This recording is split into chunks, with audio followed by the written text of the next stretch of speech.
This is Hino's Sport, bringing you that heat and that far. We keeping a foot on the whoop on the Knicks. We keeping a foot on the whoop on the Knicks. And like the Tibetan Mastiff that I am, I'm applying whoop on immediate pressure. Because pressure does what? It bursts pipes. See, Kevin Durant, it's being talked about. Should he be punished? Should Kevin Durant be basically disciplined? Should Kevin Durant be basically exiled? Should Kevin Durant be basically defamed because of his rant with Michael Rapaport? See, what Michael Rapaport did, and this is what Hino's Sport is talking about, it's called white fucking privilege. We gonna call a spade here, man. We gonna keep it real. We gonna keep it a buck. We gonna keep it 100. When white people find themselves in precarious situations with unapologetic brothers, they activate the white privilege card. Let me say it again. When white people find themselves in a precarious situations with unapologetic brothers, they activate the white privilege card. Michael Rapaport was supposedly this guy that was acting like he was black. But when he got G-checked by Kevin Durant, look at him now. All of a sudden, he's fucking white. See, what he did was he unctioned and called out the Illuminati on Kevin Durant. See, we got to call this thing for what it is. If people think the Illuminati don't exist, then you're a Rudy fucking poo. You're a plum fucking brain. You're a classic fucking dope. You're a troglo fucking dyke. You're an ultra fucking fanboy with the ultra fucking fanboy rhetorics. And yes, ultra fucking fangirls with the ultra fucking fangirls rhetorics, because y'all can get it too. Kevin Durant shed light in his true alpha extraordinaire, governed by true alpha economic ways, about this pure fucking beta supreme man child. You guys see why I say that Kevin Durant is an alpha. Because alphas are not afraid to go before the magistrates. Because at that hour, they will not think of what they shall say or what they shall speak, because at that hour it will be given unto thee what ye shall say and what ye shall speak. I'm getting goosebumps saying this, man, because what you guys got to understand is Kevin Durant is a unapologetic brother. He's always been. He just got tired of the NBA thinking that they can just string him like a fucking puppet, interview him whenever they want, even when he don't want to be interviewed. This is why I told you he took on the mantle of Kobe Bryant's polarization after Kobe Bryant left. This is why now you guys see that Kobe Bryant bestowed the league on Kevin Durant. Because to bestow something, to get something bestowed by Kobe Bryant, you have to show traits that showcase and has drawing similes of a Kobe Bryant. Kobe Bryant's a polarizing figure because he always put the media in their place. He always checked them. He always showed them that basically I'm above you. You are beneath me. I'm smarter than you. I am superior to your inferior. And that's why they basically thought that they could talk to Kobe Bryant any kind of way. They can chastise him and talk about the type of NBA player that they thought that he was. When in actuality, through his death, no matter how greatness personification was hindered, the motherfucker couldn't be stopped. Let me say it again. And no matter how much greatness personification can only be hindered in his take, the motherfucker couldn't be stopped. And they realized no matter how much they tried to damage his reputation was already signed, sealed, and delivered like UPS. If anything, it was elevated to the next level, because those whom they've rejected became the chief cornerstone. Because that's the original and that's the authentic premise of greatness personification can only be hindered. The motherfucker can't be stopped. So we have to ask ourselves a cold-hearted. We have to ask ourselves an unadulterated. And we have to ask ourselves a cutthroat truth-teller fashion. This is what they do to unapologetic brothers. This is what they do to Hino's Sport, man. This is why Hino's Sports channel is like a turtle. This is a YouTube thing, man. This got nothing to do with any of these fucking Rudy fucking poo and plum brains. Classic fucking dotes and troglodytes. Ultra fucking fanboys with the ultra fanboy rhetoric. When you telling a truth-telling message, YouTube punishes you. Especially when you tell it in such a polarizing fashion, the way Hino's Sport tells it. They don't want channels like this to grow so fast. They want channels that keep you in the dark to grow so fast. But see, the man above has already said, my word would not return unto me void. It will accomplish that which it was sent out to accomplish. Isaiah 55 verse 11. So no matter how greatness personification can only be hindered, the motherfucker can't be stopped. when it's all said and done, this channel's growing slowly and surely, just like the turtle in the race. The last time I checked, the turtle beat the hare. Last time I checked, truth outweighs all. The truth hurts, but it will set you free. And those whom the truth set free are free indeed. And this is what Kevin Durant did. He exposed a truth about white privilege in fucking America. And how him, at the heights of him being a basketball player. I mean, Kevin Durant is the ultimate superstar in the league. He's the best player. This is a guy who should be treated as such. See, LeBron James, the reason why they kiss his la rabbit la fucking ass is because LeBron toes the fucking line. He never goes against. He's fake woke, fake unapologetic. Because if he ever crossed that line, ever go over the edge, then he got fucking problems. The way that they view Kevin Durant is the way that people view the Joker. But what people don't understand is the Joker is just as much of an alpha as fucking Batman was. Just like Kevin Durant, he's an alpha through and through. Line upon line and precept upon precept. You guys gotta understand, when Hino Sport calls a motherfucking alpha, it's because that person shows alpha lineage. It's because that person is a fucking alpha.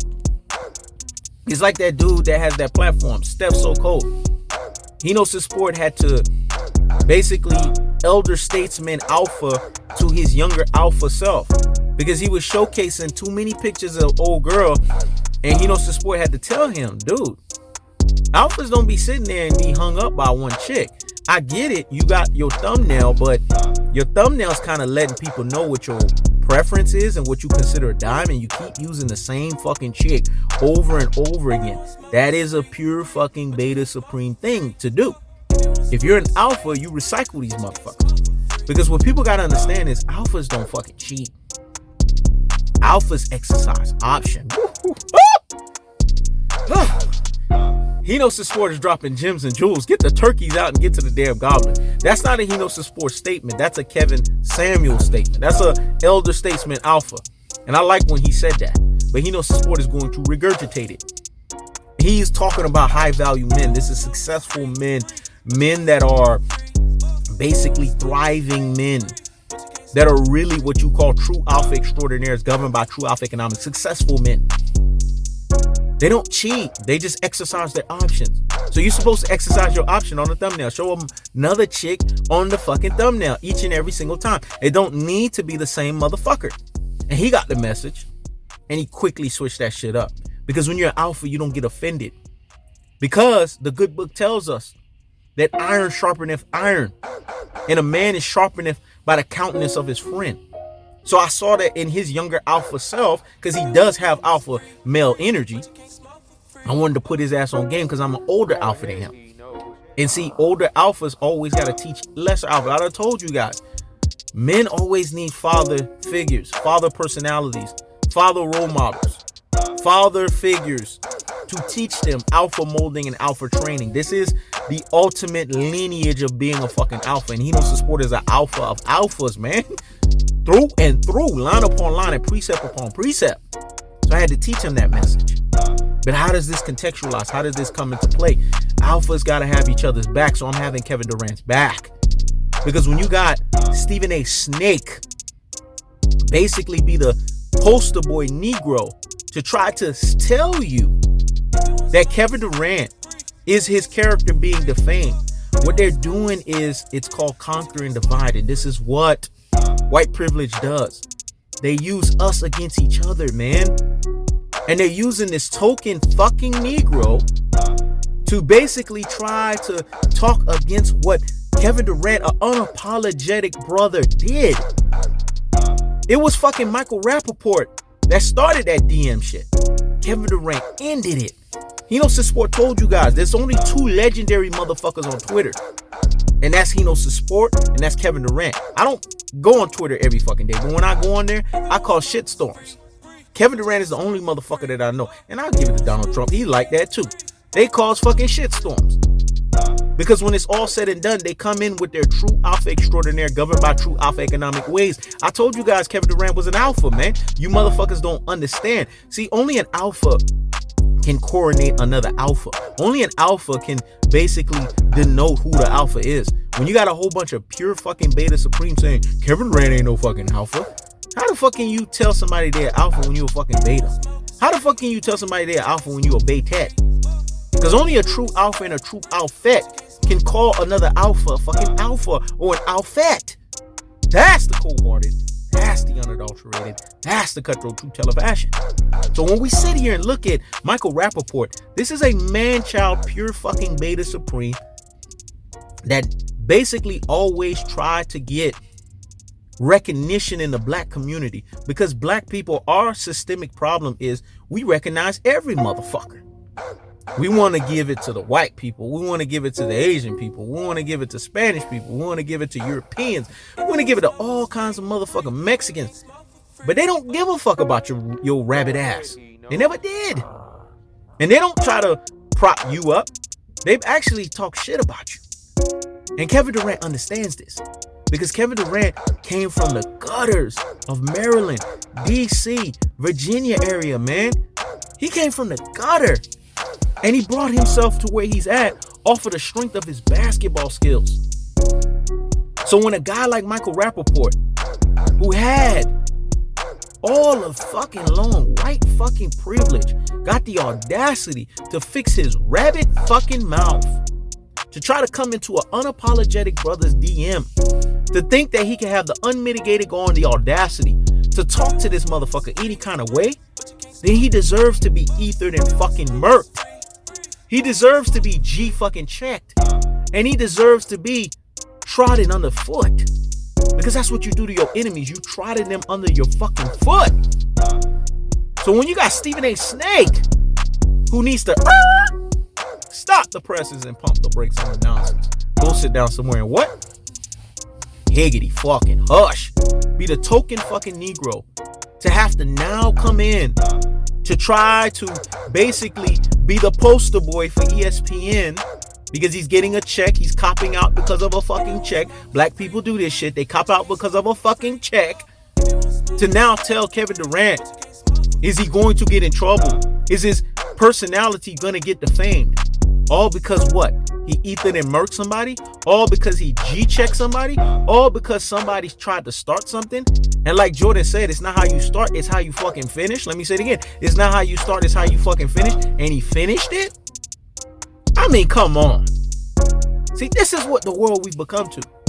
That being unapologetic is not something that should be done. It's something that should be frowned upon. See, we blame the LeBron James era on this shit. Because participation award era doesn't allow for the element of competition. You guys have to understand how profound this is, because when there's not no element of competition, there is not no element of checking. I'm dropping gems and jewels, man. Get the notepads out, get to the damn scribbling up, and like a turkey, gobble that shit up. When there's no competition, there's no element of checking, because competition begets checking. Because in competition, this is how you get tried and true. You get tested. You get put through the fucking fire and you get elevated. Go ahead, you know, Sports been given the ultimate gift of gab, and I got to do it because that's my role, to serve you guys. Because if the greatest amongst us, which is least, IEJESUS CHRIST, humbled himself and took the likeness of men, and humbled himself even unto the cross, even unto his death, for the weight of and the propitiations of our sins, then who am I? Nothing but mere earth and dirt of a man. And like grass, I withered away, that I can't humble myself to preach this message to you guys and to teach this message to you guys. Enos Sport is the preacher and the teacher of this generation. So I'm going to preach you and teach you to the promised land. Because he done told you guys he's the Enos Sport Moses of when it comes to speaking. And what is the Moses? What is the 10 Commandments here? What is the law? The law is as simple as this. They're always going to try to lynch an unapologetic brother for speaking his own mind. You don't get no more true alpha than that. Being an unapologetic brother, because that means you are willing to be a martyr. Woo! This thing's going over a lot of people's heads. Jesus said that he is the Alpha and the Omega. He is the King of Kings. He is the Lord of Lords. He is the first of last. He is the beginning and the end. You don't get no more confident than that. You don't get no more swag than that. I mean, just saying those things. I am that I am. I am that sent me. Whew. Man, my word will not return unto me void. It will accomplish that which it was sent out to accomplish. Do you understand the level of being that you got to be to say to yourself and to say to the people that's following you, my word will not return unto me void. It will accomplish that which it was sent out to accomplish. Meaning, every time I say something, when it comes back to me, there has to be a form of accomplishment that has to happen. I'm doing your will like you told me to. It tells you that when I do something, there has to be something that is succeeded behind it. There has to be something that is achieved. There has to be something that gives you a level of victory. This is what it boils down to. This is what Kevin Durant did. And you know what they're doing? They're crucifying him. But see, what you guys have to understand, if God is the Alpha and the Omega, all Alpha is just like God had to do when he carried his cross. He said, you're going to have to carry your own cross and follow me. Last time I checked, Kevin Durant is a Christian. So he got to carry his cross and follow him. This is what they're doing to Kevin Durant. They're making him carry his cross. And you guys don't understand this. Talking about this make me emotional, man. Because this right here is a bigger and deeper issue. It's a bigger and deeper seated issue because they still lynching us. Black people. This is 500 plus years of this, man. And to have a token fucking Negro and Stephen A. Snake, because I got to ride a little bit on this one, to fix his rabbit ass mouth and to say, did something that Kevin Durant was well within his right to do is a defamation of his character? Is he going to get fined? Is he going to get suspended by the NBA? Why? He didn't ask for it. He didn't start it, but he damn sure finished it. And you got a whole bunch of pure fucking beta supremes and pure beta supremes that's sitting here saying, well, Kevin Durant, that's what he get for opening his fucking mouth. No, how about you just go shut your damn rabbit ass mouth for being a fucking pure beta and a pure beta? Because the true alphas and the true alphets and those who graduated themselves into the lineage of being actual regular level alphas and alphets said, man, if I didn't respect Kevin Durant, I respect him now. Man, that shit that Kevin Durant did, that shit was monumental. Because Kevin Durant is showcasing to us what it's really all about. This is what they do to us. This is what Jay-Z was talking about when he say still a nigga. Because no matter how high you get, the heights of the heights, they treat you like you still a nigga. They do this shit that he don't support. I feel the weight of the cross every day that I'm carrying. I mean, it's ridiculous. All because he is Mr. Anti-LeBron, Mr. 35 crooked little in the shot of the of LeBron James. All because he's coming back to restore the natural order of basketball, and he's the natural order of basketball restorer. If Kevin Durant didn't make me so proud, that was the proudest moment of Kevin Durant's career. That's his legacy. The way that he G-checked Michael Rapaport. Because what it did is showcase to you guys what Hinosa Sport was talking about. About this systemic issue of unapologetic brothers constantly being silenced. Because they speak their own mind. This is the world we've come to, man. People can't even speak their own mind and say what's on their fucking mind. They gotta be taboo about it. They gotta be quiet. They gotta be silenced. And they gotta speak only when spoken to them. They forced Kevin Durant to apologize, i.e. the Illuminati, because if Kevin Durant didn't do this shit, he would lose every fucking thing. And as hard as Kevin Durant worked to get where he's at, sometimes you gotta take a wound. Sometimes you gotta take lickings. There's a Haitian proverb that says, Boucher néant boit de l'eau senti. Let me say it again. Boucher néant boit de l'eau senti. That means cover your nose. And that means drink dirty water. Because sometimes you're going to have to take hits. You're going to have to take wounds. You're going to have to take L's for the bigger W. Because when it's all said and done, they ain't stopping where Brooklyn is at. They're not stopping the Brooklyn Nets from winning. Because Biggie prophesied this thing when he said, where Brooklyn at? Where Brooklyn at? Where Brooklyn at? Where Brooklyn at? Because when Biggie said it, he didn't ask a question. He made an emphatic statement. And the emphatic statement was the prophesying of the Slim Reaper, the easy money sniper, the sniper easy money, KD Trey 5, KD 3-5, Mr. Do Me and I Chill, the Slim Reaper iteration, the natural order of basketball restored, the guy who's back to restore the natural order of basketball. This was the prophesying of this, man. And it's going to come to fruition. And it shall come to pass. We're signing it, we're sealing it, we're decreeing it. And by the faith of the size of a grain of a mustard seed, we telling the mountain to move us under, for the mountain shall move. It will happen. Ain't nobody stopping this Kevin Durant movement. Now you guys understand why I rocks with KD Trey 5. Because he's a real nigga. He's real. And see, what you can't stop is what's real. Now you guys understand the full weight, the full gravity, and the full magnitude of greatness personification can only be hindered. The motherfucker can't be stopped. Let me say it again. Greatness personification can only be hindered. The motherfucker can't be stopped. And if this wasn't the illest shit that He Knows His Sport ever spoke, then I don't know what is. Mic fucking drop. I keeps the foot on the what on the X. I keeps the foot on the what on the X. This is He Knows His Sport. Check it out.